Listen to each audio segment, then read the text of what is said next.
Então vamos lá, né, turma? 6 horas aqui de Brasília. Estamos iniciando o oitavo seminário online da Sociedade Brasileira de Atividade Física e Saúde. E esse seminário online, ele tem como tema principal perspectivas de pesquisa em comportamento sedentário e saúde.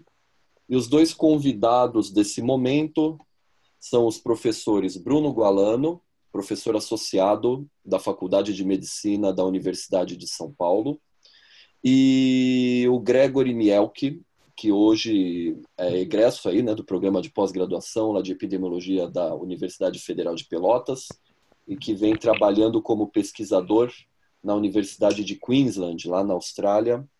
Quem está moderando esse oitavo seminário sou eu, Paulo Guerra, da Universidade Federal da Fronteira Sul, aqui de Chapecó. E eu gostaria, antes de passar a palavra aqui para o Gregory, que é o nosso primeiro convidado, né, a explanar as regrinhas, né, do jogo em relação ao seminário. Cada participante tem 20 minutos para explanação. Eu vou avisá-los, tá, na caixa de texto particular quando faltarem 5 e 1 minuto. E aí, os 20 minutos finais, né, ao passo que as duas explanações acabarem, os colegas têm, os participantes têm 20 minutos de interatividade com os palestrantes, tá? As perguntas eu vou pedir para que vocês não encaminhem ali na janela de conversa, e sim nessa janela Q e A, tá? As perguntas podem ser enviadas durante as aulas, e aí o quanto antes possível, em breve, né, nós temos também um outro seminário do Guia que aconteceu umas semanas atrás. Nós estaremos disponibilizando no nosso canal do YouTube. Depois eu vou compartilhar essa URL aí com os demais participantes. Então, Gregory, Bruno, eu vou passar a palavra para vocês, tá? Desejo um ótimo seminário, não tenho dúvida que vai ser um momento de grande aprendizado para todos nós. Gregory, sinta-se à vontade. Bruno, eu só vou desligar o seu áudio, tá? Por mais que esteja tranquilo, eu vou desligar o seu áudio e o meu para não ter nenhum tipo de interrupção na fala do Gregory. Ok, Gregory, sinta-se à vontade, uma boa explanação. Ótimo, Paulo, muito obrigado. Deixa eu só compartilhar a tela aqui. Então, vocês podem só confirmar se me escutam e se aparece na tela? Exatamente. Então tá. Então, um bom dia a todos. Uma boa tarde, boa noite a todos. Gostaria então de começar agradecendo, na verdade, o Paulo, o Bruno pela participação e a Sociedade Brasileira de Atividade Física e Saúde pela realização desse seminário. Destacar, acho que a importância da realização desses seminários com diferentes temas que têm sido abordados nos últimos eventos, e agradecer a presença de todos que agora nos escutam. Então, o tema do seminário, o que a gente pensou em abordar nesse seminário foi tópicos contemporâneos ou pesquisa em comportamento sedentário. E o que eu vou falar nos próximos 20 minutos aqui é discutir um pouco sobre essa questão que frequentemente ela aparece para a gente, aparece na mídia e que, no meu ponto de vista, de certa forma é repetida muitas vezes sem que a gente faça uma reflexão um pouco mais aprofundada do que está por trás, de como deveria ser essa pergunta. Então, frequentemente a gente escuta falar que o tempo sedentário, o sedentarismo, ele é o novo tabagismo. Então, eu vou apresentar o meu ponto de vista. Eu vou falar o que eu acho desse tópico, né? Será que mesmo o tempo sedentário ele é um novo tabagismo? Eu sempre gosto de falar que a gente é muito feliz, na verdade, é muito feliz de estar vivenciando esse momento, de estar passando por essa transição e de poder testemunhar o surgimento de um tópico como esse de comportamento sedentário e saúde, verificar como as evidências elas são avaliadas, como ele se tornou um tópico muito famoso, e que hoje, assim, agora, acho que a gente começa a discutir um pouquinho mais ele de uma forma um pouquinho mais aprofundada. Então, participar desse momento de discussão de evidências, eu acho que é super interessante. Então, eu acho ainda que é um tópico da moda e a gente ainda precisa discutir um pouco dele. Provavelmente vocês já escutaram ou já viram uma série, várias chamadas na mídia como essa daqui. Então, que o tempo sedentário vai matar você, que é o novo tabagismo, que, enfim, uma coisa, no meu ponto de vista, um pouco alarmante e exagerada, né? Então, eu vou apresentar o meu ponto e tentar discutir algumas evidências do porquê que eu acho que o tempo sedentário ele não é o novo tabagismo. Tá? Então, se a gente começar respondendo a pergunta do comportamento sedentário ele é o novo tabagismo, eu diria que não, que o comportamento sedentário ele não é o novo tabagismo. E aí eu vou apresentar os meus pontos do porquê, 4 pontos que eu acho que são importantes a gente pensar e que eu entendo que levam a essa conclusão de que o comportamento sedentário ele não é o novo tabagismo.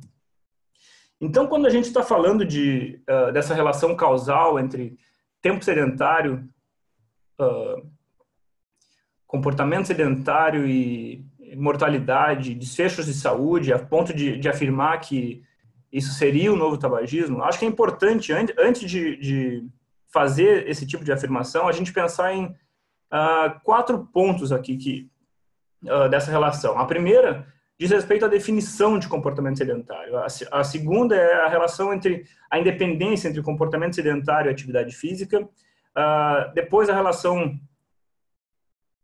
relação causal, qual é a causalidade dessa inferência e por fim, qual que é o impacto realmente do comportamento sedentário na saúde em termos de saúde pública, né?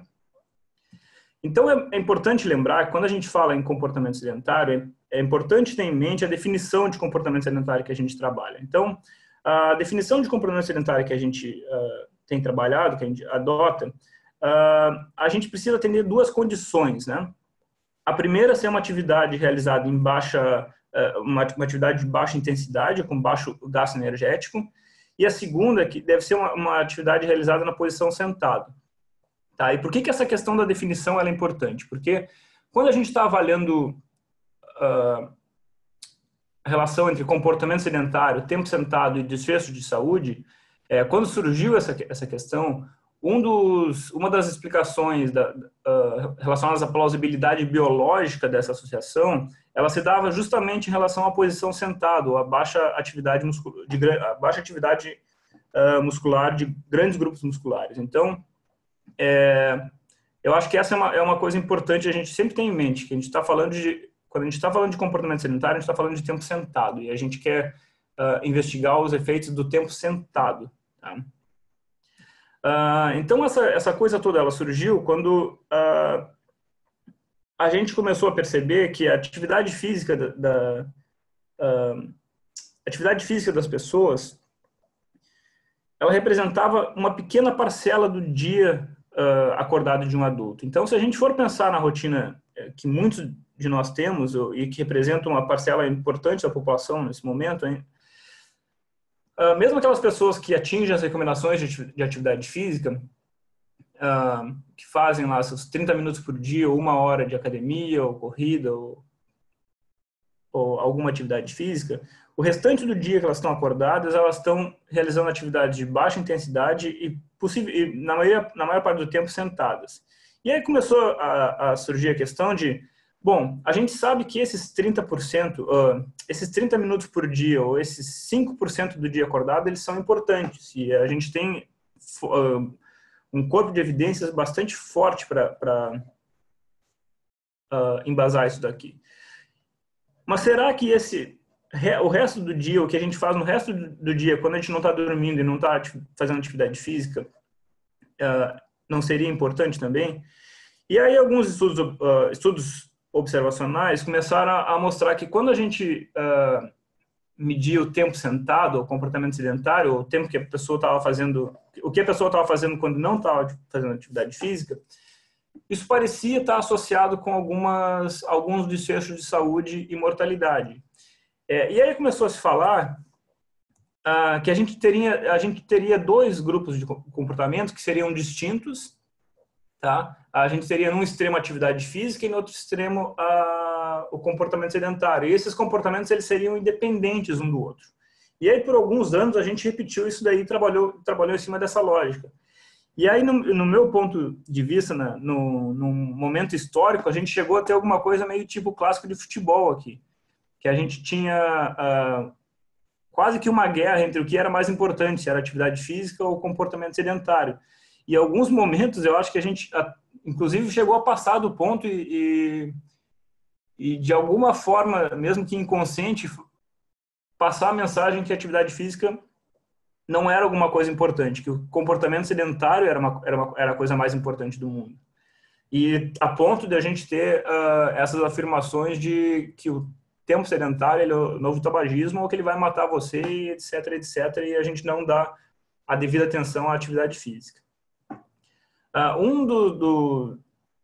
Das bases para essa independência entre atividade física e comportamento sedentário é que quando a gente olha o tempo que o que as pessoas fazem ao longo do dia, em termos de intensidade de atividades, a gente vê que, se a gente olha essa barrinha, as barrinhas brancas aqui, que é o tempo despendido em atividades de intensidade moderada e vigorosa, que é aquelas que a gente sabe que têm efeito positivo numa série de desfechos de saúde, o tempo que é gasto fazendo essas atividades, ele acaba variando pouco à medida que a gente aumenta o tempo sedentário. Então, essa seria uma das justificativas para falar que existe uma certa independência entre os comportamentos.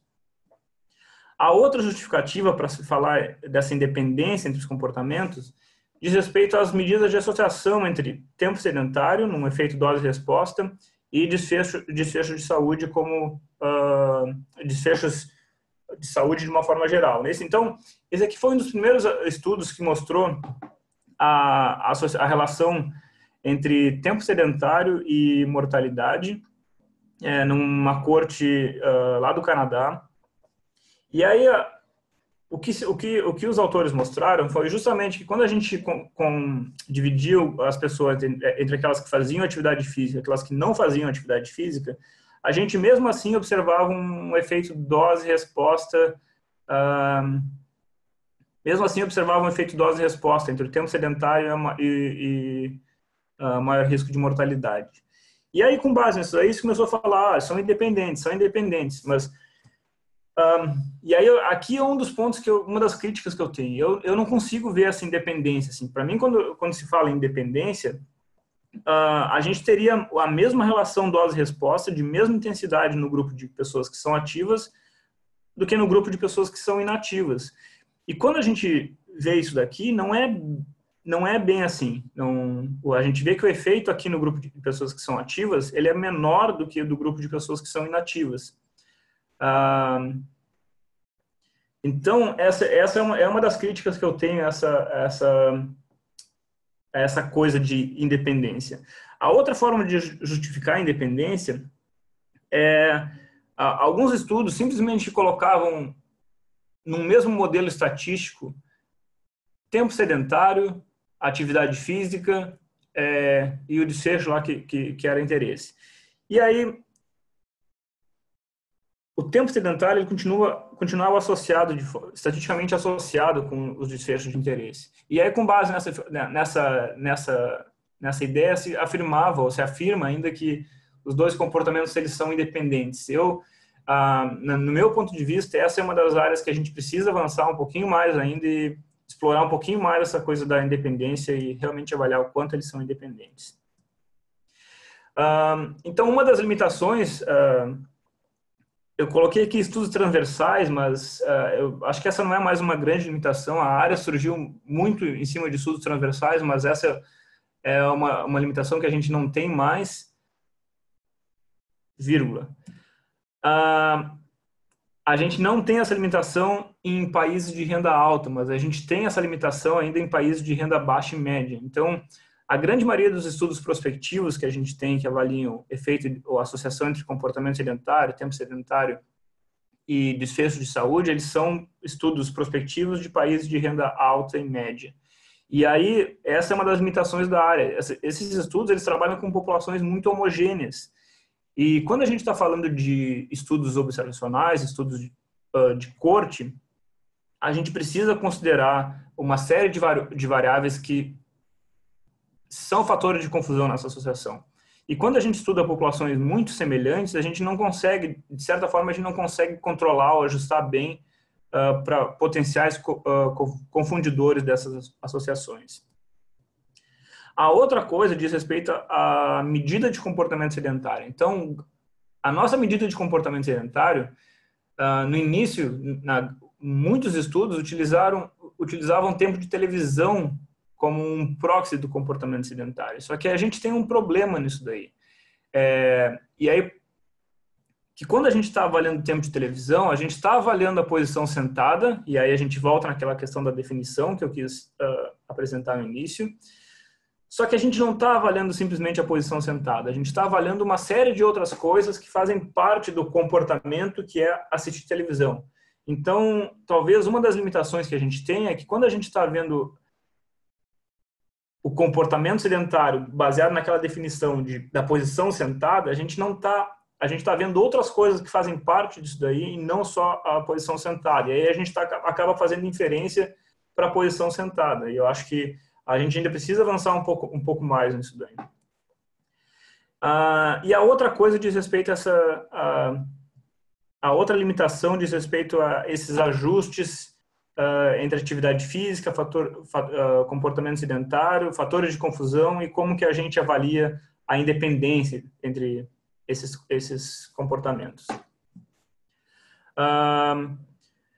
Então, um dos principais estudos da área até o momento, que foi um dos artigos que fizeram parte da série do Lancet em 2016, que foi uma meta-análise com mais de 1 milhão de pessoas, mostrou que, de fato, quando a gente coloca junto atividade física e tempo sedentário e mortalidade por todas as causas, a atividade física ela é capaz de eliminar ou diminuir ou mesmo eliminar o efeito negativo do comportamento sedentário. O que, de fato, o que para mim mostra que as coisas não são tão independentes quanto a gente colocou lá no início. E aqui eu estou mostrando o tempo de televisão. Então, aqui eu estou mostrando o tempo de televisão. Então, vocês vejam aqui que, de fato, mais tempo assistindo televisão, ele acaba tendo um risco aumentado mesmo nos grupos de pessoas que são inativas ou que fazem menos atividade física. Quando a gente olha tempo sentado, na verdade, não existe nenhuma associação entre maior tempo sentado, mais tempo sentado e mortalidade entre aquelas pessoas que praticam atividade física. E olha que interessante, aí a gente volta naquela coisa da medida de comportamento sedentário. Quando a gente olha as medidas de associação entre tempo de televisão e mortalidade e compara com a medida de associação entre tempo sentado e mortalidade, a gente sempre vê medidas de associação mais fortes para quando a gente está medindo o tempo de televisão. Se a gente está avaliando o comportamento naquela definição da posição sentada, a gente esperaria, de fato, que a medida de associação ela fosse similar entre diferentes formas desse comportamento. Não sei se vocês concordam, a gente pode discutir isso mais para frente, mas para mim aqui está uma limitação ainda, uma limitação dessa área. Talvez a gente esteja medindo o comportamento sedentário, mas não medindo a posição sentada. A gente está vendo outras coisas que fazem parte dessa relação. A gente avaliou isso daí, essas associações entre tempo sedentário, atividade física, alguns desfechos cardiometabólicos lá em Pelotas, na corte de 1993, lá em Pelotas. A gente viu tempo de tela, na verdade, dessa corte aos 11, 15, 18 anos e viu o quanto isso influenciava em desfechos cardiometabólicos aos 18 anos. E o que a gente viu lá em Pelotas foi, primeiro, com uma série de desfechos cardiometabólicos, a gente não encontrou nenhuma associação longitudinal entre a combinação entre atividade física, tempo sedentário e esses desfechos. A gente só encontrou associações transversais.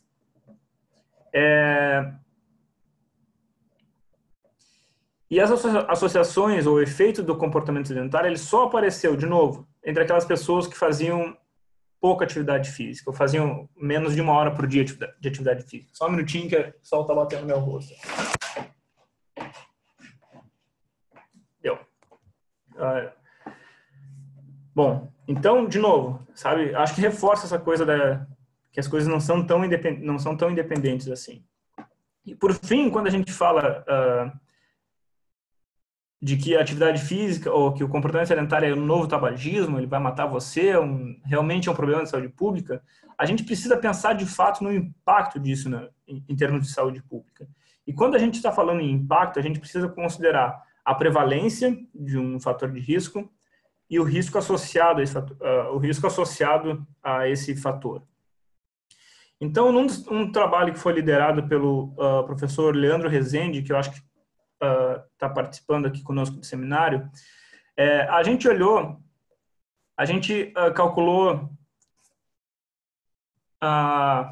que a gente chama de fração etiológica, ou quanto que a gente conseguiria diminuir nas taxas de mortalidade se a gente conseguisse fazer com que todo mundo não passasse muito tempo por dia sentado. E aí o que a gente observou foi, primeiro, que dados de comportamento sedentário, a gente tem dados de comportamento sedentário em países de renda alta e em poucos países de renda média. A gente tem uma série de lugares que a gente não tem nenhum dado de comportamento sedentário. Então, de novo, aquilo que eu falei das populações homogêneas, as evidências que a gente tem, elas são de estudos da Austrália, do Canadá, dos Estados Unidos, da Inglaterra, e isso acho que coloca uma limitação, reforça essa coisa da limitação. O que a gente viu nessa análise foi que a proporção de pessoas nesses 54 países que foram analisados que relataram passar mais de 3 horas por dia sentado foi de 53%. E que passaram mais de 7 horas por dia sentado foi de 15%. E quando a gente fala em risco, parece que o risco associado está perto das 7, 8 horas. Então, a proporção de pessoas que passam esse tempo, esse montante de tempo sentado, ele está em torno de 15%. Quando a gente coloca isso daí numa equação para ver o que realmente é importante, a gente vê que se a gente fosse capaz de eliminar o tempo sentado, fazer com que todas as pessoas sentassem ou não atingissem aquele ponto de corte a 7 horas por dia sentado, a gente ia conseguir eliminar somente 3%, diminuir 3% de mortalidade por todas as causas.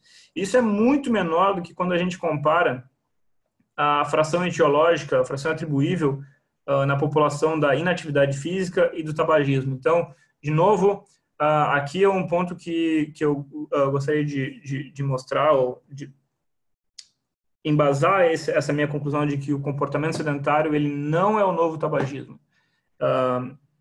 Eu sei que a gente usa isso daí às vezes para promover o que a gente está estudando, mas não, o comportamento sedentário ele não é o novo tabagismo. Bom, então essa é a minha conclusão. Eu acho que a gente tem um corpo de evidências que é baseado em estudos, muito ainda em estudos observacionais. A gente precisa de estudos clínicos para investigar mais essa relação. A gente precisa lembrar que a associação não é causalidade. A gente precisa pensar na relação causal de uma forma mais crítica, tá?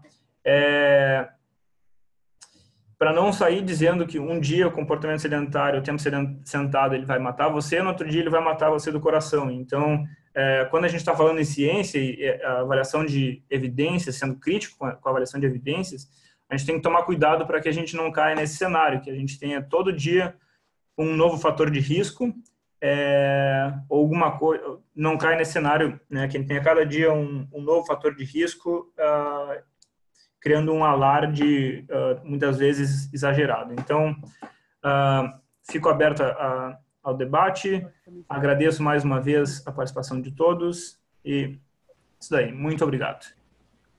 Maravilha, Gregory. Muito obrigado pela sua explanação. Muito obrigado por ter atendido ao convite da Sociedade Brasileira de Atividade Física e Saúde.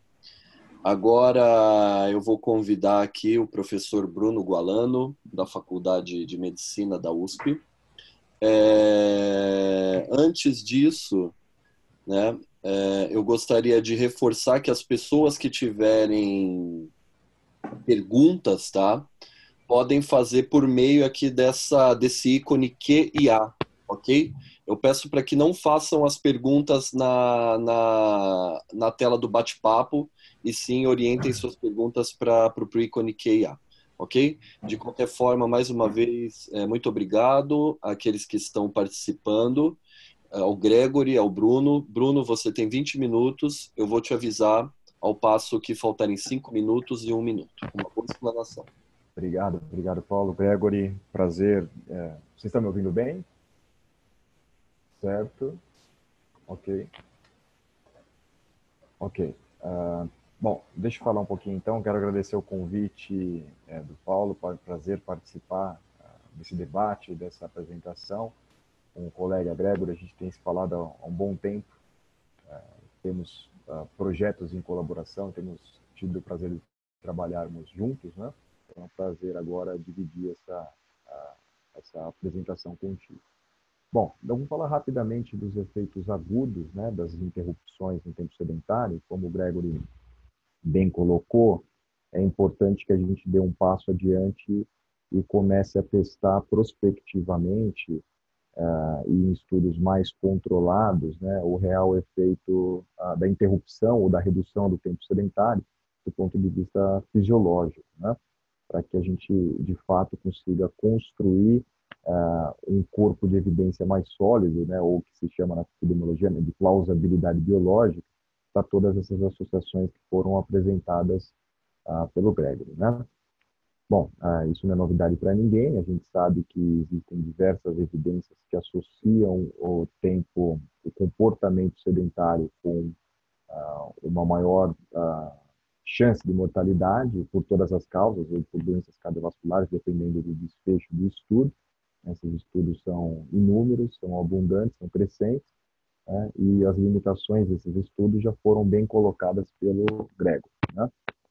Então, o que a gente tem pensado em fazer? Eu sou fisiologista de formação, sou fisiologista humano e tenho tentado estudar mais agora, recentemente, a fisiologia do comportamento sedentário. A gente estudou muito a fisiologia do exercício, a gente ainda o faz, né, e a gente fez um pequeno shift no nosso grupo recentemente para estudar também o comportamento sedentário. Não sei se eu posso chamar de fisiologia do comportamento sedentário ou a patologia do comportamento sedentário, né, de um ponto de vista, pelo menos, gênico, eu vou mostrar para vocês, né?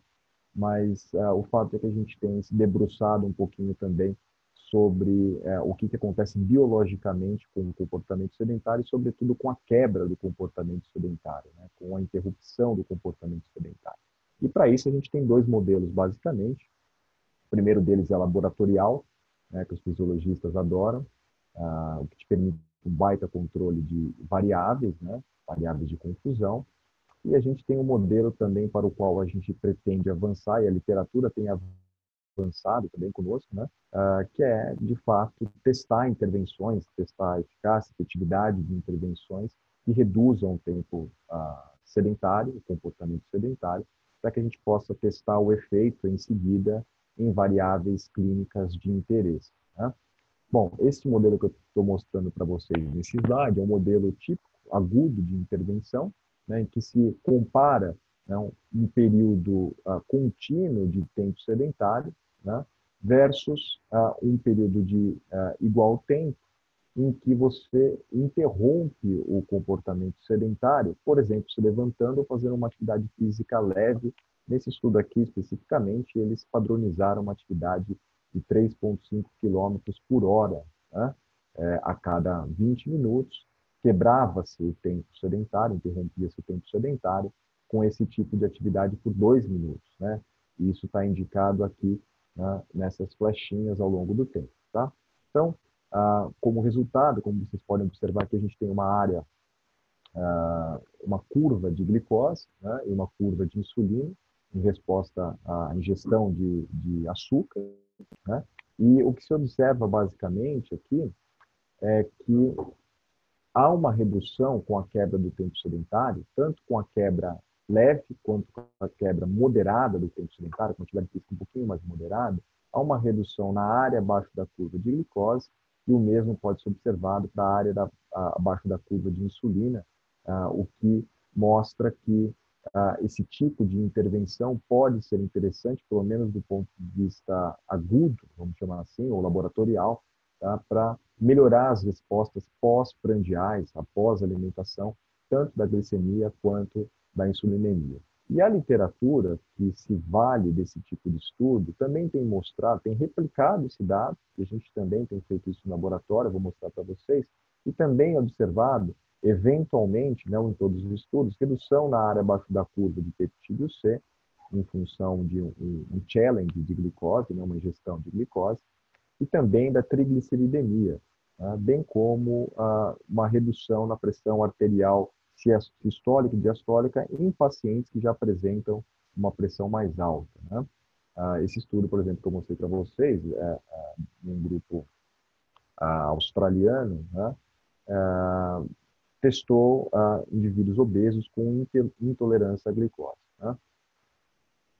Bom, essa meta-análise também foi mostrada pelo Gregory, né, e que dá um indicativo importante, ele sumarizou bem os resultados, de que, num primeiro momento, quando a gente olha para o indivíduo que é fisicamente ativo, ou muito fisicamente ativo, de fato, né, que faz mais de 1 hora de atividade física por dia, né, o comportamento sedentário até que parece não ser um grande problema. Então, a gente pode pensar que, nesse caso, nesse quartil, do atleta que pratica bastante atividade física vigorosa, e usa o sentar, né, descansa, repousa depois da sua sessão de exercícios, não pode ser um problema para ele, parece não ser um problema para ele, né?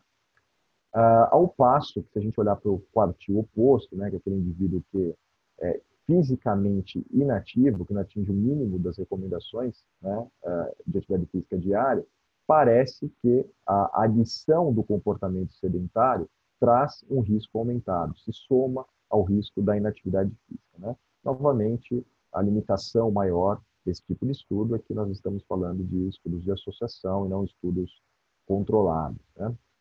Bom, então deixa eu contar um pouquinho o que a gente anda fazendo aqui no nosso laboratório. Isso é um trabalho em progresso, tá? Então não esperem grandes resultados, pelo menos a princípio. Então a gente decidiu estudar algumas populações no nosso laboratório, populações clínicas. Especificamente a gente estuda pacientes que foram submetidos à cirurgia bariátrica, que são altamente sedentários e são também inativos. A gente estuda pacientes, ou estudaremos pacientes com comprometimento cognitivo leve, que é uma condição que predispõe à demência, né? E a gente estuda a artrite reumatoide, que é uma doença autoimune, né, e sobre a qual eu tenho alguns resultados preliminares que eu gostaria de mostrar para vocês, tá?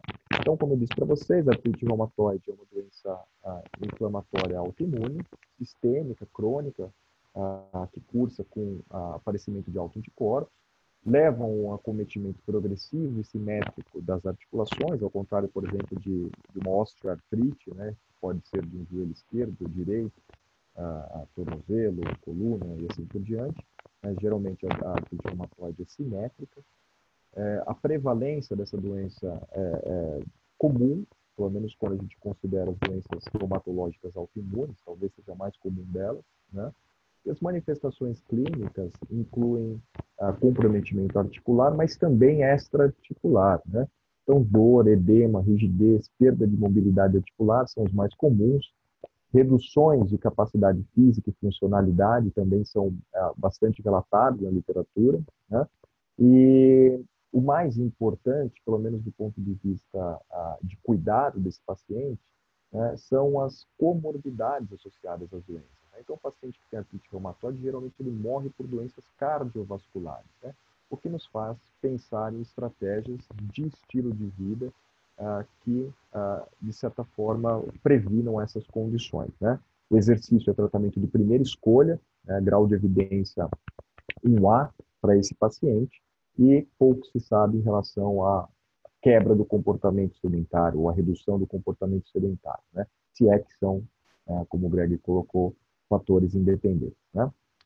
Bom, o que a gente sabe a respeito da atividade física, da inatividade física, precisamente, nessa doença e do comportamento sedentário? Isso aqui é uma revisão que a gente fez. O que a gente encontrou são medidas aqui objetivas, né? São medidas diretas com acelorometria nesses pacientes, né? A gente observa que 62% desses pacientes com artrite reumatoide, como vocês estão vendo aqui, tá?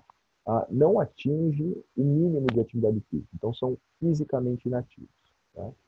E a quantidade de horas que esses pacientes passam, né, em comportamento sedentário é muito grande também, né, acima de 10 horas, em média, né, o que está acima, inclusive, da população adulta geral. Né? Bom, pensando nisso, a gente propôs um estudo grande, que a gente chama de Take a Stand for Health, que engloba aquelas 3 condições clínicas que eu falei para vocês, tá? Tudo foi recentemente contemplado com o verbo de projeto temático da FAPESP, então agora a gente ganhou o sinal verde para seguir, né? É um estudo bastante complexo do ponto de vista operacional e experimental, né? Então a gente tem, para cada uma daquelas condições que eu falei, inclusive a artrite reumatoide, a gente tem um ensaio clínico, né? Que é esse que vocês estão vendo aqui, que tem como objetivo reduzir comportamento sedentário em indivíduos que vivem no mundo real, né? Então é um estudo do mundo real, um ensaio de efetividade, de eficácia, né? Para testar como variável primária o efeito no próprio comportamento sedentário de atividade física e, consequentemente, em todos os outros desfechos que vocês estão vendo aqui. São avaliações fisiológicas que, no geral, englobam parâmetros relacionados ao perfil cardiometabólico desses pacientes, tá? E também a gente tem uma série de análises que são, vamos dizer assim, mecanísticas para a gente ganhar um pouco mais de conhecimento sobre o efeito dessa intervenção, eventualmente, para tentar explicar as respostas clínicas, né? Então, faremos biópsias musculares, coletaremos sangue e tentaremos, a partir disso, entrarmos um pouquinho mais nos mecanismos moleculares por trás dessas respostas, né? Bom, nesta intervenção crônica, tá? Essa aqui não é intervenção aguda, é a crônica que eu estou mostrando para vocês. Nós propomos metas específicas com o objetivo de reduzir o comportamento sedentário dos pacientes. É uma intervenção que tem 4 meses de seguimento, e as metas que são postas e discutidas com os pacientes, tá, envolvem redução do comportamento sedentário no transporte, trabalho, atividades sociais e no lazer, tá? E a gente checa o cumprimento disso ao longo de todo o segmento, ou por ligação telefônica, troca de mensagens e pessoalmente também. Por isso que eu disse que o desenho é um tanto quanto complexo, inclusive do ponto de vista intervencional, né? Tem sessões individuais, ligações telefônicas, diários e assim por diante, tá? Bom, para esse estudo clínico, né, a gente ainda não tem resultados, ou temos alguns resultados preliminares em função do tema que me foi proposto. Eu não vou trazer para vocês, e a gente pode discutir depois eventualmente, mas eu tenho alguns resultados preliminares sobre o estudo laboratorial agudo, né, que é o tema dessa apresentação. Então, como que é a nossa intervenção aguda? São pacientes que fazem parte desse ensaio clínico, eles são convidados, é uma subamostra desse ensaio clínico. O ensaio clínico envolve 80 pacientes, 90 pacientes, na verdade, né? E esse estudo experimental aqui, laboratorial, a gente trabalha com 12 a 15 participantes. Estamos subindo a amostra ainda, tá? Esses dados correspondem a 12 participantes. Então, nós temos 8 horas de seguimento, tá? Numa primeira condição, o paciente chega ao nosso laboratório e fica sentado durante todo o período, que é a condição que mimetiza o comportamento sedentário, né? A segunda condição envolve uma sessão aguda de exercício, 30 minutos de atividade física moderada vigorosa, que é quando a gente imita exatamente aquele cenário que foi mostrado para vocês, que o indivíduo faz a atividade física de 30 minutos, que é o mínimo recomendado, e depois passa o resto do dia sedentário. O Gregory tinha um slide bacana representando isso. Né? Essa condição B representa exatamente esse cenário.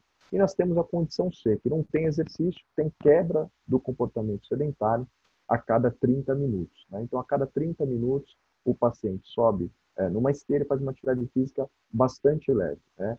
Abaixo do primeiro limiar, 10% abaixo do primeiro limiar. Tá? Uma caminhada de 2 minutos. Senta novamente, a cada 30 minutos ele repete esse tipo de atividade. Tá? E a gente avalia isso de uma maneira, evidentemente, aleatorizada. Tá? E o que a gente faz? Evidentemente, o paciente tem que comer, né? Então ele chega, faz uma refeição padronizada, a gente coleta sequencialmente amostras de sangue, né? Depois de 4 horas há uma segunda refeição, né? A gente também avalia a pressão arterial ao longo de todo o segmento, de toda a sessão experimental, né? E a gente avalia também a sensação de dor desse paciente, dor que é uma queixa muito comum, né? Nas 3 condições. Tempo sedentário, quebra do tempo sedentário, né? Uma condição com exercício, seguido por comportamento sedentário ou só comportamento sedentário. Né? E antes e depois da intervenção, né, a gente também faz uma biópsia muscular, como eu disse para vocês, para explorar um pouquinho dos mecanismos, os eventuais mecanismos por trás dessas diferentes intervenções, exercício e quebra do tempo sedentário. Bom, alguns resultados preliminares, aqui a gente consegue notar, né, interessantemente, que a glicemia flutua nos 3 grupos, né, mas a gente consegue notar que para aquele paciente que faz atividade física leve, ou melhor, na condição na qual o paciente faz a atividade física leve, quebra o tempo sedentário, essa curva da glicose, da glicemia, né, é levemente reduzida. A gente está analisando isso estatisticamente ainda, a gente está pensando como demonstrar, né? Eventualmente a gente vai quebrar, né, essa curva aqui também, né, no segunda refeição, né, para ter uma ideia do efeito da segunda refeição, que fisiologicamente é interessante para a gente também. A insulina tem um comportamento muito similar, né? Com a quebra do tempo sedentário, parece que a área abaixo da curva da insulina é menor em comparação ao comportamento sedentário, né, continuado, vamos dizer assim, né, e mesmo em comparação ao exercício. Né? Então, parece que a atividade física leve ou a quebra do comportamento sedentário com a atividade física leve traz esse benefício metabólico importante. Né?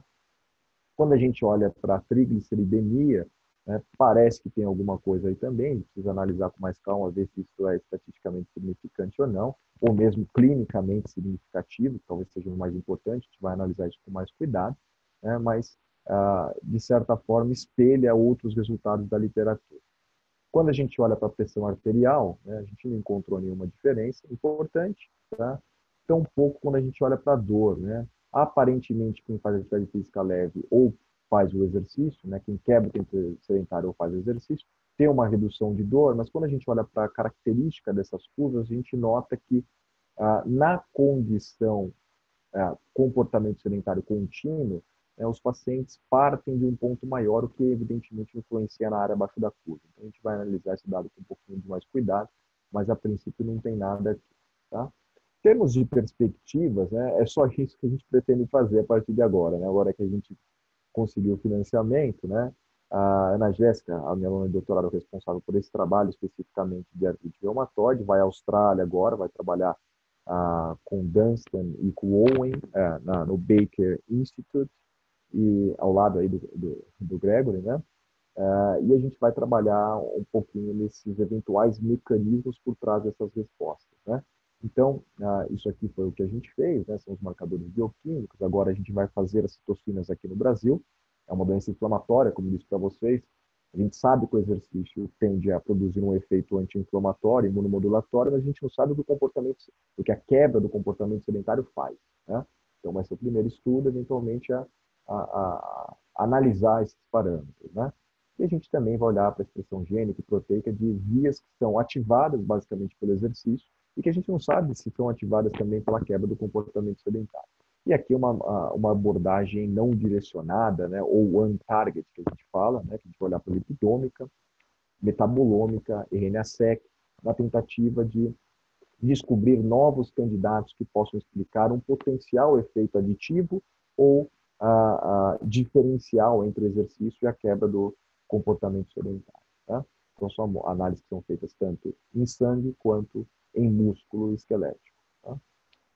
Em suma, né, não sei se eu passei do meu tempo, se eu me perdi um pouquinho, eu acho que a apresentação foi até curta, mas o que eu queria mostrar para vocês é que os estudos agudos, de fato, corroboram, né, o efeito do comportamento sedentário, né, sobre uma série de parâmetros fisiológicos, cardiometabólicos, né? Então, se a gente, eu não mostrei aqui para vocês, mas a gente sabe que se a gente reduzir a atividade física, né, experimentalmente, vamos chamar assim, né, se a gente pegar, por exemplo, um indivíduo que faz 10 mil passos e reduzir em laboratório para 2 mil passos, tá? Em um período tão curto quanto 2 semanas, ele já pode apresentar distúrbios cardiometabólicos importantes, perda de massa muscular, inclusive, né, perda de força, função, resistência à insulina, dislipidemia, assim por diante. É um período curto, como 15 dias. Né? E o contrário é verdadeiro. Né? Se a gente quebra o tempo sedentário, pega um indivíduo que é muito sedentário no laboratório e quebra o comportamento sedentário, a gente tende a observar a redução da glicemia, insulinemia, trigliceridemia e pressão arterial. Os dois últimos, não sei se nós observamos no estudo, mas muito provavelmente nós observamos redução de glicemia e insulinemia também, o que é um efeito cardioprotetivo ou cardiometabólico protetor desta intervenção. Né? O que nós não sabemos ainda, toda essa lista abaixo, né? Nós estamos ainda ganhando a ponta do iceberg, né? Como se fala. Né? São perguntas que a gente quer descobrir, né, sob uma outra ótica, não epidemiológica, mas sim laboratorial, fisiológica, né, longitudinal. A gente quer entender, através das nossas intervenções, se o efeito da interrupção do tempo sedentário ou da redução do tempo sedentário é superior ao do exercício, a gente não sabe, tá? Isso varia muito ao sabor dos protocolos que são testados, essa é a grande verdade, né? Se o efeito é aditivo ao do exercício, que é um trabalho de uma colega que trabalha conosco, a Fabiana Benatti, que quando fez o seu pós-doutorado em Copenhagen com a Pedersen, né, publicou recentemente mostrando a ausência de efeito aditivo da quebra do tempo sedentário e do exercício. Né? Então a gente precisa entender um pouquinho melhor por que isso aconteceu, mas é um resultado que foi um tanto quanto frustrante para aqueles entusiastas da independência desses dois fatores de risco, né, desses dois potenciais fatores de risco. Né? Qual o melhor modelo de interrupção do tempo sedentário? Né? Ninguém conseguiu mostrar ainda. Tem um trabalho recentemente publicado por esse mesmo grupo de Copenhagen que mostra que nenhuma vantagem entre uma interrupção mais frequente ou menos frequente com mais ou menos intensidade. A gente entender qual é a melhor maneira de se interromper o comportamento sedentário em laboratório para depois a gente começar a pensar em estratégias de mundo real. Né? Quais os efeitos de longo prazo que a gente tem visto em laboratório? Tem alguma repercussão para o longo prazo? É claro que a gente quer acreditar que sim, mas isso precisa ser mostrado também. Né? E, sobretudo, os mecanismos. Né? Será que são mecanismos distintos? Né? Certamente, eu acho que dá para a gente dizer com certa segurança, pelo menos, que o gasto energético não explica simplesmente essas respostas que eu mostrei para vocês. Efeitos cardioprotetivos ou cardiometabólicos da interrupção do tempo sedentário. A diferença do gasto energético é muito pequena quando você está em pé ou quando você está sentado, ou mesmo fazendo atividade física muito leve. Muito provavelmente a contração, né, mesmo que em baixíssima intensidade, possa desencadear algumas respostas que culminem com, por exemplo, maior captação de glicose, redução da glicemia, redução ou melhora da resistência à insulina, da sensibilidade à insulina. É isso que a gente vai tentar entender e muito provavelmente isso está associado com a variável dependente de interesse. Com, por exemplo, fatores inflamatórios, citocinas, etc., muito provavelmente são marcadores que dependem muito de intensidade e duração do exercício, depressão de glicogênio muscular e etc. Muito provavelmente a gente não vai observar nenhum efeito mais marcante com a mera interrupção do tempo sedentário a ver, né? Bom, com isso eu finalizo a apresentação, acho que no horário, agradecendo os colegas que participam, em especial a Ana, que está aqui do lado acompanhando também o seminário. Esses dados e esses slides foram dela, né? A gente preparou em toque de caixa aqui, graças a ela a gente conseguiu finalizar. colaboradores internacionais que participarão ativamente desse projeto e certamente contribuirão bastante para a gente tentar atingir alguns dos nossos objetivos. As agências de fomento aqui, as agências nacionais e, sobretudo, a FAPESP, com esse financiamento maior que nos foi passado finalmente, e a todo o grupo. Obrigado pela atenção de vocês. Maravilha, Bruno. Muito obrigado pela sua fala. Bem esclarecedora, né? Agora eu vou novamente convidar as pessoas que estão participando a mandarem suas dúvidas. Nós já temos 6 dúvidas, tá? Aqui nesse ícone QIA. E eu vou começar, Gregory, como você iniciou a fala e tem trabalhos aí recentes de comportamento sedentário em classe trabalhadora, né? O Alan, que é um aluno que eu acabei convidando para esse seminário, é lá da Universidade Estadual de Maringá, ele questiona como avaliar o comportamento sedentário em populações que trabalham em turnos, né? Ele está desenvolvendo uma pesquisa de mestrado e pergunta no contexto, por exemplo, dos militares, né, que trabalham em turnos de 12 por 36 ou 12 por 48. Uhum. Bom, Alan, o que a gente tem feito aqui, no início a gente avaliava tempo sedentário perguntava em dias de semana e dias de finais de semana. Só que aí a gente começou a ter esse problema de que as pessoas elas trabalham em turnos diferentes e rotinas diferentes. Então, o que a gente faz hoje aqui a gente pergunta o tempo despendido em diferentes domínios, televisão, deslocamento, lazer, computador, etc, etc. Só que a gente pergunta num dia normal de trabalho e num dia normal que não se esteja trabalhando. Então, para grande parte da população, esses dias não trabalhando vão ser sábado e domingo, mas quando a gente usa essa abordagem, a gente consegue incluir pessoas como militares ou pessoas que têm outras rotinas de trabalho. E aí a gente pergunta depois quantos dias a pessoa trabalha por semana, ou em média quantos dias ela trabalha por semana, e aí a gente consegue, de certa forma, ajustar isso daí. Maravilha. Não sei se respondi a pergunta. Muito obrigado. Porque ele também acabou me questionando, Gregory, a respeito de instrumentos, né, de questionários para avaliar. Você conhece algum nessa especificidade?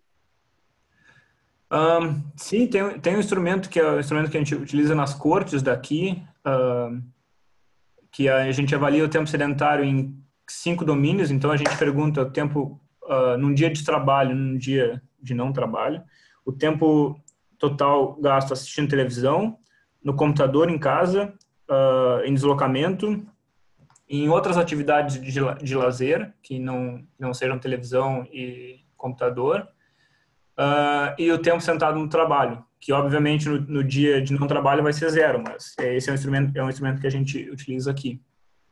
Maravilha. Maravilha. Muito obrigado. Eu posso passar depois, se o Alan ou quem mais quiser me manda um e-mail, me passa um e-mail, eu fico à disposição para enviar os instrumentos que a gente tem aqui ou compartilhar referências. Legal. Eu vou formular, agora eu vou repassar 2 para o Bruno, tá, Bruno? O Abel Freitag, ele questiona se você tem dados ou conhece dados comparativos relacionando o tempo sedentário de pessoas saudáveis e de pacientes com doença renal crônica submetidos à hemodiálise. Se você é do seu conhecimento alguma pesquisa, algum resultado, tá? E aí eu vou começar uma pergunta contigo, tá? Que eu também gostaria que o Gregory respondesse, que é um dos pontos de polêmica da área, né? Em relação aos critérios, né? Para ponto de corte de comportamento sedentário, tá? Se nós temos evidências suficientes para que esses critérios sejam estabelecidos. E aí, quem faz essa pergunta é o Danilo. e se vocês me permitem um adendo a essa pergunta, se essa evidência ela é disponível para distintas faixas etárias. Tá, vamos lá. Em relação aos pacientes com doença renal crônica, eu honestamente não me lembro se tem estudos com avaliação direta ou indireta de comportamento sedentário de atividade física. Muito provavelmente sim. A gente fez uma revisão bem abrangente sobre isso, né, que foi a revisão da Ana, que eu mostrei para vocês, e em diversas populações, quase todas, né, as mais doenças crônicas mais comuns, o que a gente encontra, via de regra, é uma hipoatividade, ou seja, é o paciente que é menos ativo do que o seu par, variado por sexo, idade, nível socioeconômico, etc. Tá? Então, é uma inatividade mais agravada, né? E geralmente, o tempo despendido em comportamento sedentário costuma ser bem alto, né? Sobretudo quando você avalia diretamente. Quando eu digo diretamente, eu me refiro ao uso de acelerômetro para isso, né? Então, o comportamento sedentário, da experiência do nosso grupo, costuma ser muito maior quando a gente avalia por medidas mais diretas de acelerometria, quando comparado quando a gente usa medidas subjetivas, vamos dizer assim, via questionário, ou quando o paciente auto-reporta. Então, essa é a primeira resposta. Em relação à segunda pergunta, que é a pergunta do Danilo, é isso? Isso, Danilo dos pontos de corte. E aí eu faço um adendo, Bruno, que nós temos algumas pessoas, também a professora Edneia, lá da UFMS, que fala dos pontos de corte, tá? Nós temos aqui também o Giovanni Macedo, né, que ele pergunta de ponto de corte por acelerometria ou por questionário em idosos, tá? É um ponto que está bem efervescente aqui nas perguntas. Sim. Infelizmente, a gente vai frustrar a turma aí, né? Porque a gente não tem bons pontos de corte, né? Que são validados, entre aspas, cientificamente, né? Temos recomendações gerais, né? Encontramos algumas recomendações gerais, sobretudo para as faixas etárias pediátricas, né?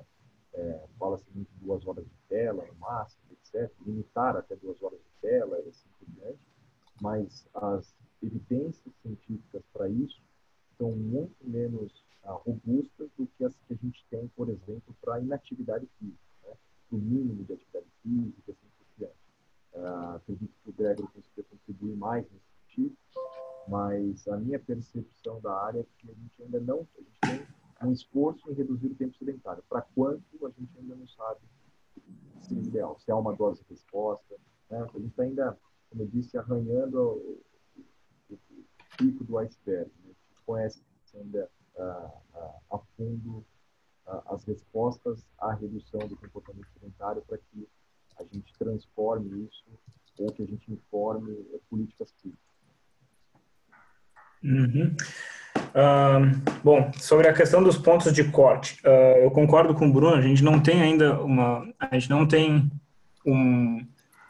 evidência robusta, ou tão robusta quanto a gente tem para atividade física, para essa questão do ponto de corte. Eu quando trabalho aqui, eu estou trabalhando, ultimamente eu tenho trabalhado com 8 horas para tempo sentado. Quando a gente tem um instrumento de tempo sentado, eu trabalho com 8 horas, com base no estudo aquele que o Bruno mostrou, que eu também coloquei no meu slide da série do Lancet, e 5 horas para tempo de televisão. Então, esse é o critério que eu estou utilizando,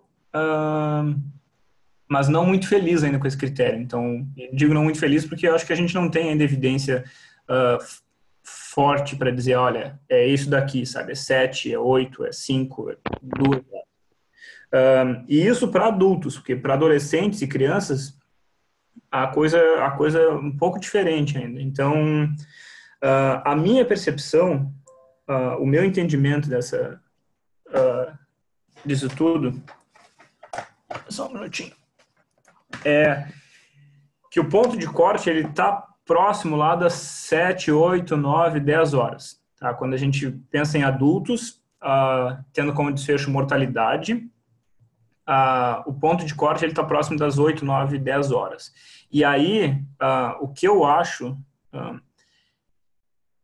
é que, na verdade, o problema ele não é o ponto de corte ou a quantidade de tempo sentado. O problema, na verdade, quando a gente tem esses grupos de pessoas que relatam 10 horas por dia sentado, é que nesses grupos de pessoas, a gente tem pessoas que passam 3, 4, 5 horas continuamente sentadas. E aí entra o trabalho que o Bruno e a Ana estão desenvolvendo aí, para investigar qual que é o efeito das quebras do tempo sedentário. Porque se a gente for pensar lá, e aí o Bruno e a Ana podem me corrigir aqui, mas se a gente for pensar lá na coisa da plausibilidade biológica, nos efeitos biológicos relacionados, ou que explicam do porquê o comportamento sedentário pode ser um fator de risco, ou pode ser um problema, a gente tem lá a coisa da enzima, da LPL e da baixa atividade dela após 2 horas, né?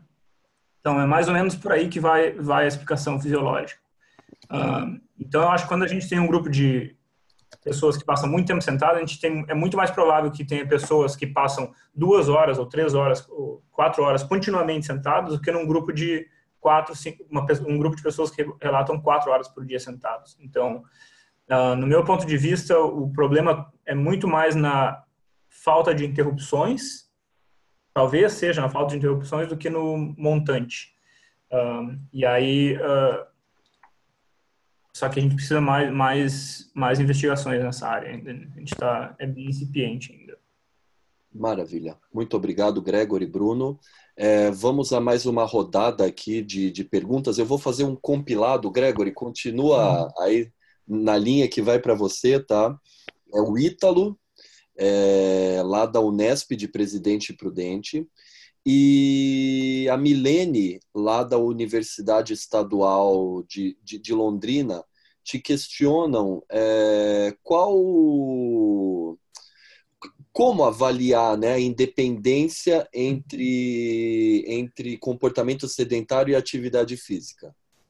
Ou como distinguir uma da outra, né? Eu imagino assim, o quanto independente ou dependente os dois comportamentos são. Pô, pergunta difícil. Posso passar para o Bruno ela? Bom, em estudos populacionais, eu acho que eu não sei dizer exatamente qual a melhor forma de avaliar essa independência, mas com certeza não é rodando modelos de regressão linear, logística de Poisson, ou qualquer regressão que seja, simplesmente ajustando um fator para o outro. Então, eu acho que essa não é uma forma de fazer. Eu acho que sempre é válido a gente avaliar ou tentar discutir essa coisa da independência rodando análises estratificadas por diferentes níveis de atividade física e rodando análises que a gente tenha aquelas variáveis combinadas entre atividade física e tempo sedentário. Então, a gente vai ter grupos de pessoas que são ativas e sedentárias, inativas e sedentárias. A gente vai ter esses 4 grupos, ou mais grupos, eu me perdi na ordem aqui, mas eu acho que as 2 formas que a gente tem para avaliar isso aí, nesse momento, são análises estratificadas e especialmente análises de variáveis combinadas entre atividade física e tempo sedentário. O Gregory, posso complementar? Pode, por favor. Você deu a visão epidemiologista, né? Eu vou dar uma visão um pouco mais de trialista, o cara que está no laboratório. Né? O laboratório é um dos raros casos que parece mais simples de lidar com essa questão. Você promove, para esses 4 grupos que você pensou, né, 2 intervenções diferentes. Uma voltada para a redução do tempo sedentário e a outra para aumentar o nível de atividade física. É possível, existem intervenções distintas para isso. Né? O grande X da questão é fazer com que o paciente mude esses 2 comportamentos que você quer que ele mude, né? Para você conseguir comparar, né, prospectivamente. Acho que esse é o grande desafio. Né? Mas, a princípio, um treina, um faz exercício, né, ou faz os 30 minutos de intensidade moderada vigorosa, e o outro recebe uma intervenção que é como é o Take a Stand for Health, que é especificamente focada na redução do comportamento sedentário. Né? A princípio, do ponto de vista de desenho, seria isso. Né? Claro que se isso vai dar certo ou não vai depender da mudança de comportamento do nosso paciente. Uhum. E aí você conseguiria responder isso com um modelo randomizado, controlado, né? Ok. E a gente ainda não tem isso na literatura, né? É bom que se diga. Exato, exato. Precisa avançar bastante, tanto no sentido clínico como comunitário, né? Entendeu? Uhum. Maravilha. E, Eu vou chamar um último bloco aqui, porque teoricamente o nosso horário já passou, tá, meninos? E eu tenho duas perguntas aqui que são bem interessantes. Dois blocos de perguntas, né? Um para o Bruno, finalizando assim a participação dele, e um para você também, tá, Gregory? Prometo ser um pouco mais tranquila a pergunta nesse horário da manhã. Em relação ao Bruno, em relação às quebras do comportamento sedentário, o Arthur ele pergunta quais seriam os principais fatores que explicariam a ausência de associação, ou então as associações distintas, né, em relação aos desfechos cardiometabólicos. E o Fábio, que é doutorando lá na UEL, ele tem trabalhado breaks, né, em comportamento sedentário com servidores da instituição. Se você, Bruno, ou Gregory, se você conhecer também, aí eu abro para uma possível resposta, se vocês conhecem algum instrumento utilizado para avaliar possíveis relações entre comportamento sedentário e sono.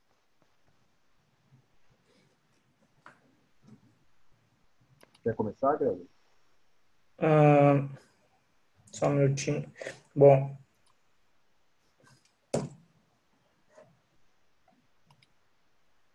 não, desculpa, tô fazendo uma anotação aqui. Bom, em relação à última pergunta sobre se eu conheço algum instrumento para avaliar a relação entre tempo de sono e comportamento sedentário, não, eu desconheço, eu desconheço isso daí. Desculpa, Paulo, qual que era a outra pergunta? A outra é se existe alguma explicação para as associações ainda não consistentes, né, entre as quebras de comportamento sedentário e distintos desfechos cardiometabólicos. Associações não consistentes entre as quebras. Eu não sei, eu não saberia, num ponto de vista fisiológico ou de estudos mais laboratoriais, eu não saberia a explicação do porquê dessa inconsistência. O Bruno deve responder melhor essa aí. No ponto de vista epidemiológico, o motivo das inconsistências é que a gente tem diferentes formas de avaliar comportamento sedentário. Eu não sei, eu não saberia. E a gente tem uma série de fatores de confusão que às vezes são levados em consideração em alguns estudos, não são levados em consideração em outros estudos. Então, o que para mim reforça a ideia de novo, sabe, que a gente precisa investigar mais. Aí eu vi que alguém colocou alguma pergunta mais cedo sobre recomendações de comportamento sedentário, se a gente deveria incluir isso nas recomendações, assim como a gente tem para atividade física. E a minha opinião agora, nesse momento, é que ainda não, justamente porque a gente tem essa série de inconsistências. Acho que quando a gente começa a passar as informações a nível populacional, a gente precisa ter um corpo de evidências bastante sólido antes de sair divulgando. Então, desculpa, acho que eu não consegui responder bem a pergunta, mas...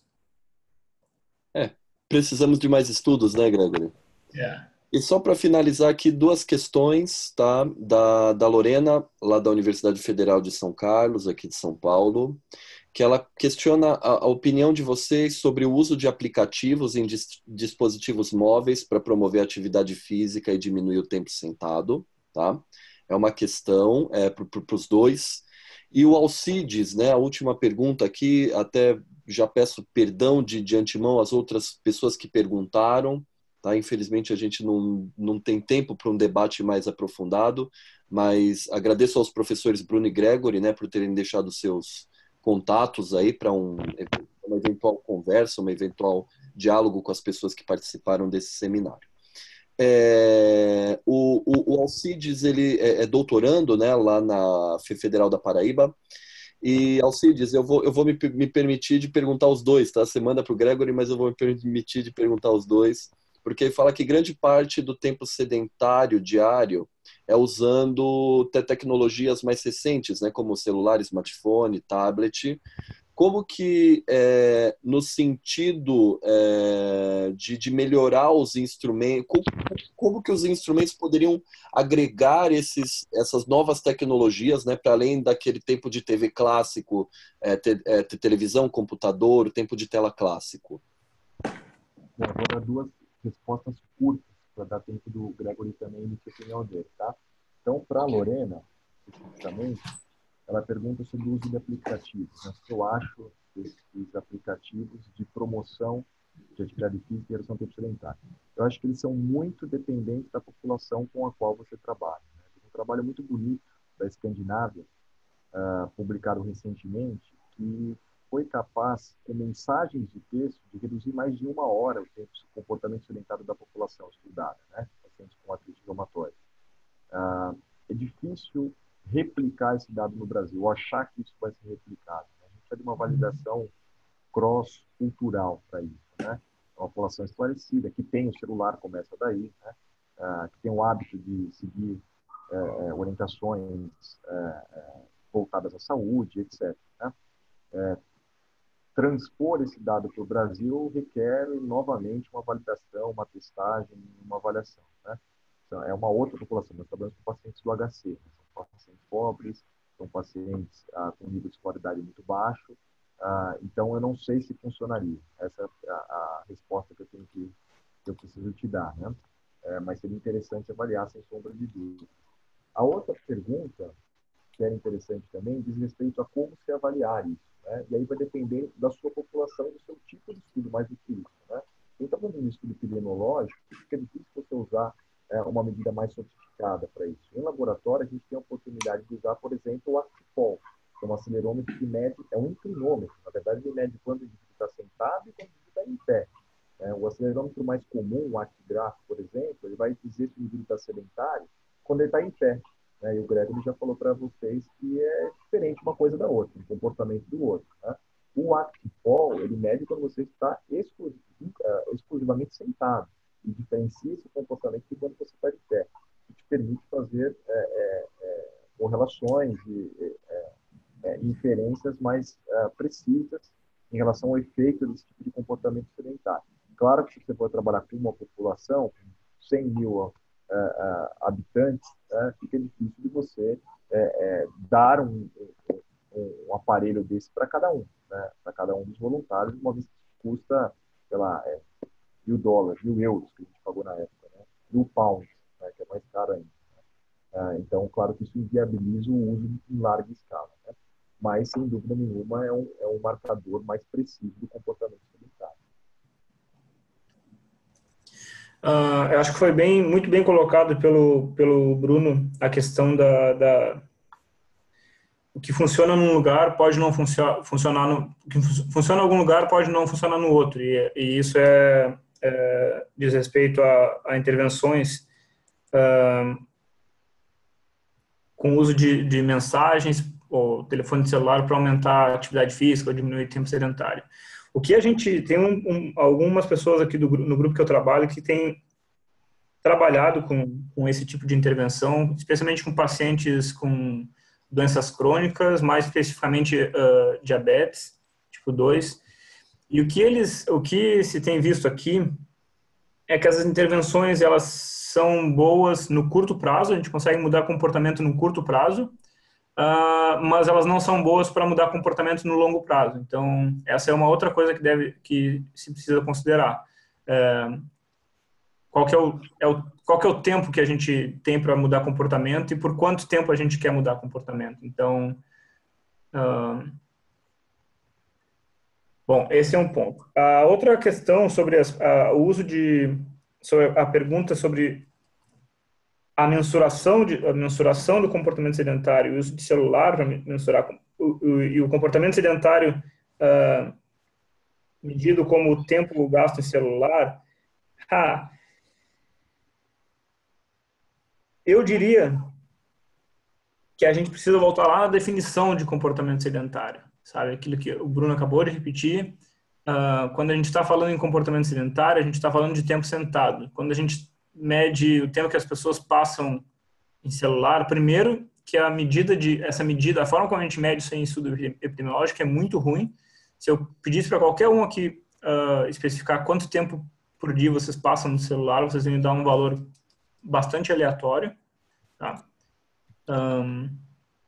E segundo, que eu acho que a gente não está englobando a questão que faz parte da definição de comportamento sedentário.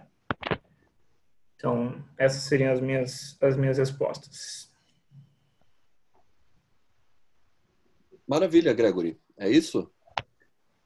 Mais uma vez, nós tivemos aqui um pico de 124 participantes, tá?